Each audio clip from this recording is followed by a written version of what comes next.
क्या आपको पता है कि जब कोई इंसान अपनी आखिरी सांसें गिन रहा होता है तो उसे ठीक 24 घंटे पहले ये पता चल जाता है कि अब समय हो गया, बुलावा आ रहा है। देखिए, हम और आप अक्सर मौत को एक अचानक होने वाली घटना मानते हैं। हमें लगता है कि इंसान कल तक तो ठीक था, आज क्या हो गया। लेकिन गरुड़ पुराण की रहस्यमयी बातों को सुने तो पता चलता है कि मौत कभी बिना बताए नहीं आती। वो आने से पहले कुछ इशारे जरूर भेजती है। जब घर के लोग डॉक्टर को बुलाने की भागदौड़ कर रहे होते हैं, मरीज के पास बैठकर रो रहे होते हैं, ठीक उसी वक्त मरने वाले की आंखों के सामने कुछ ऐसा चल रहा होता है जिसे वो चाह कर भी बता नहीं पाता। वो एक ऐसी दुनिया को देख रहा होता है जिससे हम और आप पूरी तरह अनजान हैं। गरुड़ पुराण में भगवान विष्णु ने विस्तार से बताया कि शरीर छोड़ने से पहले इंसान के साथ क्या क्या होता है, और आज उन्हीं किस्सों का हम जिक्र करेंगे। उन्हीं गुप्त संकेतों के बारे में जानेंगे जो मौत से ठीक एक दिन पहले दिखाई पड़ते हैं। नमस्कार, मेरा नाम है शुभांकर मिश्रा और आप देख रहे हैं भक्ति मुख। इससे पहले कि हम वीडियो की शुरुआत करें, हमारी आपसे गुजारिश है कि हमारे चैनल से आप जरूर जुड़िएगा ताकि भक्ति से जुड़े जो वीडियोस हैं वो हम आप तक पहुंचाते रहें। अब शुरुआत करते हैं इस विषय को लेकर। पहला सवाल कि क्या मौत से पहले यमदूत दिखते हैं? हाँ, सच है। गरुड़ पुराण के अनुसार जैसे ही मौत की घड़ी पास आती है और केवल एक दिन का समय बचता है, इंसान की दुनिया पूरी तरह से बदल जाती है। उसकी नज़रें अब इस दुनिया के लोगों को कम और दूसरी दुनिया की ताकतों को ज़्यादा देखने लगती है। आज के डॉक्टर शायद इसे भ्रम या दिमागी कमजोरी कहेंगे, लेकिन शास्त्रों के अनुसार ये वो वक्त होता है जब यमराज के दूत उस इंसान की जान लेने के लिए आ पहुँचते हैं। गरुड़ पुराण में यमदूतों का हुलिया जो है वो डरावना बताया गया है। उनके नाखून लंबे, आंखों में गुस्सा। मरने वाले इंसान उन्हें बिस्तर के चारों तरफ खड़ा देखते हैं। डर के मारे वो अपनी जगह से हिलना चाहते हैं, अपनों का हाथ पकड़ना चाहते, लेकिन उसका शरीर पत्थर की तरह जाम हो चुका है। इस दौरान व्यक्ति की आंखों में एक अजीब सा डर भी दिखाई देता है, क्योंकि यमदूतों की रस्सी उसे अपनी ओर खींचने के लिए तैयार होती है। एक और सवाल, क्या मृत्यु से पहले मरे हुए पूर्वज मिलने आते हैं? देखिए, यमदूतों के डरावने चेहरों के साथ साथ मरने वाले व्यक्ति को कुछ ऐसे चेहरे भी दिखाई देते हैं जिन्हें देखकर सुकून मिलता है। गरुड़ पुराण कहता है कि जब आत्मा अपनी यात्रा शुरू करने वाली होती है तो उसके पूर्वज, जैसे मरे हुए माता पिता, दादा दादी, उसे रास्ता दिखाने आते हैं। अक्सर देखा गया है कि मरने वाला इंसान अचानक मुस्कुराने लगता है या फिर हवा में हाथ हिलाकर किसी को बुलाने लगता है। उसे ऐसा लगता है कि उसके पुराने रिश्तेदार कमरे में मौजूद हैं, उसे अपने साथ चलने के लिए बुला रहे हैं। ये एक बड़ा संकेत है कि आत्मा का जुड़ाव अब इस दुनिया के परिवार से टूट रहा है और परलोक के परिवार से जुड़ रहा है। पुण्य करने वाले लोगों को उनके पूर्वज बहुत शांति और प्यार के साथ ले जाने के लिए खड़े नजर आते हैं। क्या मौत से पहले पूरी जिंदगी फिल्म की तरह चलती है?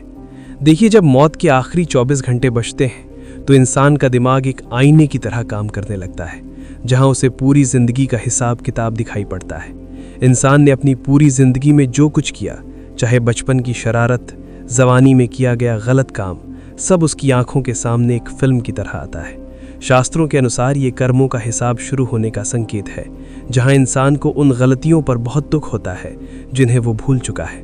उन्हें याद आता है कि उसने कब किसका दिल दुखाया था। अगर अच्छे काम किए तो शांति मिलती है, बुरे काम करने वालों की आंखों में बेबसी के आंसू। इंसान को अपने हर एक बोले हुए शब्द और किए गए काम का बोझ महसूस होने लगता है और वो चाह कर भी उसे बदल नहीं पाता। एक चर्चा और बड़ी होती है कि क्या मृत्यु से पहले परछाई साथ छोड़ती है? ये गरुड़ पुराण के सबसे गुप्त रहस्यों में से एक है कि जब मौत बिल्कुल करीब होती है, एकदम आखिरी समय, तो कुदरत के नियम इंसान के लिए बदलने लगते हैं। गरुड़ पुराण की माने तो मौत से कुछ घंटे पहले यदि इंसान तेल, पानी या शीशे में अपना चेहरा देखने की कोशिश करता है तो परछाई नहीं दिखती। कई बार उसे परछाई दिखती तो है, लेकिन कुछ अलग तरीके से। ये इस बात का संकेत है कि पंच तत्वों से बना शरीर अब बिखरने वाला है और आत्मा अब शरीर से अलग होने के लिए तैयार है। कहते हैं कि शरीर के अंदर की शक्ति खत्म होने लगती है और प्रतिबिंब बनना बंद हो जाता है। जब मौत के आखिरी घंटे शुरू होते हैं तो इंसान की नज़रें केवल इस धरती तक सीमित नहीं रहती, उसे आसमान में होने वाली चीज़ें भी अलग अलग दिखती हैं। मरने वाले इंसान को दिन में उजाले में भी आसमान में तारे नजर आते हैं। ऐसा लगता है कि सूरज चांद अपनी जगह से हिल गए हैं, दरारें पड़ गई हैं। ये कहा जाता है कि उसे हर चीज़ पीली, काली या लाल दिखाई पड़ती है। ऐसा लगता है कि आसमान उसके ऊपर गिर रहा है।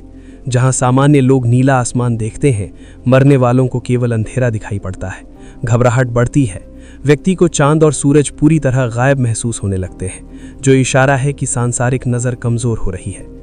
शास्त्रों और गरुड़ पुराण में एक बहुत ही सरल और पक्का शारीरिक इशारा बताया गया है, जिससे घर के लोग मरीज की आंखों को देखकर पहचान सकते हैं। सामान्य तौर पर हम अपनी आंखों से नीचे देखें तो हमें अपनी नाक की नोक जो है ये दिखाई पड़ती है, लेकिन मौत से ठीक पहले व्यक्ति को वो नहीं दिखती। ऐसा इसलिए क्योंकि उसकी आंखों की पुतलियां धीरे धीरे ऊपर की तरफ घूम रही होती हैं। जब घर वाले मरीज से पूछते हैं क्या दिख रहा है, तो अक्सर वो ऊपर की तरफ इशारा करता है, क्योंकि उसकी दृष्टि अब इस दुनिया को छोड़कर दूसरी दुनिया की तरफ मुड़ रही होती है। इस हालात में व्यक्ति की पलकें झपकना कम होने लगती हैं और नजरें टिक जाती हैं। मरने से कुछ घंटे पहले इंसान को उस रास्ते की झलक मिलती है जिस पर शरीर छोड़ने के बाद चलना है। व्यक्ति को अपने सामने एक बहुत ही तंग, कांटों भरा रास्ता दिखता है। उसे भयानक वैतावनी नदी का एहसास होता है, जिसका जिक्र गरुड़ पुराण में है। मरने वाले व्यक्ति को अक्सर ऐसा महसूस होता है जैसे पानी में डूब रहा हो, प्यास लग रही लेकिन वो पानी नहीं पी पाता। उसे दूर आग की लपटें या बहुत गहरा अंधेरा दिखाई पड़ता है, जिसकी वजह से उसके चेहरे पर घबराहट के पसीने आते हैं। वो काम करने वाले इंसान को इस नदी में बहती हुई गंदी चीजें दिखाई पड़ती है, जिसे देखकर वो कांपने लगता है। क्या मृत्यु से पहले शरीर से कोई गंध आती है? एक बहुत ही खास संकेत जो गरुड़ पुराण में बताया गया, वो मृत्यु की गंध, जिसे कालकाना कहते हैं। भगवान विष्णु बताते हैं कि जब यमदूत पास आते हैं तो व्यक्ति के शरीर से एक अलग तरह की गंध आने लगती है। डरावने सपने आने लगते हैं। उस सपने में खुद को किसी सूखे हुए जंगल में अकेले घूमना या गहरी खाई में गिरना दिखाई पड़ता है। इस समय व्यक्ति की नाक, कान और जीभ काम करना बंद करती है और उसे खाने में कोई स्वाद नहीं आता। आसपास की आवाज़ें उसे बहुत दूर से आती महसूस होती हैं और यहाँ तक कि ताज़े फूलों की खुशबू भी खराब लगती है, क्योंकि शरीर अब दुनिया की चीज़ों को छोड़ने की तैयारी कर रहा होता है। ये सबसे कठिन आखिरी इशारा है कि क्या मौत के वक्त शरीर पत्थर की तरह भारी होता है? हाँ, जब जान निकलने की घड़ी आती है तो ये सबसे कठिन इशारा है। मौत से कुछ घंटे पहले इंसान के हाथ पांव ठंडे पड़ जाते हैं। शरीर की पूरी ताकत सिमटकर गले के पास आ जाने लगती है, जिससे शरीर में बहुत ज़्यादा भारीपन महसूस होता है। इंसान को ऐसा लगता है जैसे उसकी छाती पर किसी ने भारी पत्थर रखा हो। एक खास बदलाव होता है कि व्यक्ति के हाथ का अंगूठा हथेली के अंदर की ओर मुड़ने लगता है। इस बात का संकेत है कि जान अब शरीर की पकड़ छोड़ रही है। सांस लेने में तकलीफ हो रही है, गले से घड़-घड़ की आवाज़ आती है। व्यक्ति को ऐसा महसूस होता है जैसे शरीर के हर जोड़ को कोई तोड़ रहा हो। यह बोझ उसे शांत कर देता है। अब सवाल कि क्या अंत में मृत्यु के समय आत्मा खुद शरीर छोड़ती है? देखिए, इंसान की सभी इंद्रियां अंत में काम करना बंद कर देती हैं। आत्मा के जाने का समय होता है। सामने बैठे अपने लोग धुंधले दिखते हैं, सुनना कम हो जाता है। गरुड़ पुराण कहता है कि आत्मा अंत तक ये कोशिश करती है कि शरीर से बाहर न निकले, क्योंकि उसे शरीर से लगाव होता है, लेकिन यमदूत खींच कर निकालते हैं। जिसकी जिंदगी अच्छी रही उसकी जान शांति से जाती है, जैसे कोई गहरी नींद में सो गया। लेकिन जिसने बुरे काम किए वो आखिरी पल तक अपनी जान बचाने के लिए तड़पता है। अच्छे लोगों के प्राण अक्सर सिर की तरफ से निकलते हैं, जबकि बुरा काम करने वालों के प्राण पीड़ा के साथ शरीर के निचले हिस्सों से बाहर आते हैं। अब सवाल है कि इस मौत के सच से क्या सीख सकते हैं? तो ये सभी संकेत हमें डराने के लिए नहीं बल्कि याद दिलाने के लिए है कि जीवन छोटा है। मौत एक ऐसा सच जिससे कोई भाग नहीं सकता। गरुड़ पुराण हमें सिखाता है कि आखिरी समय में न तो हमारा बड़ा मकान साथ जाता, न पैसा साथ जाता है, सिर्फ स्वभाव और अच्छे कर्म।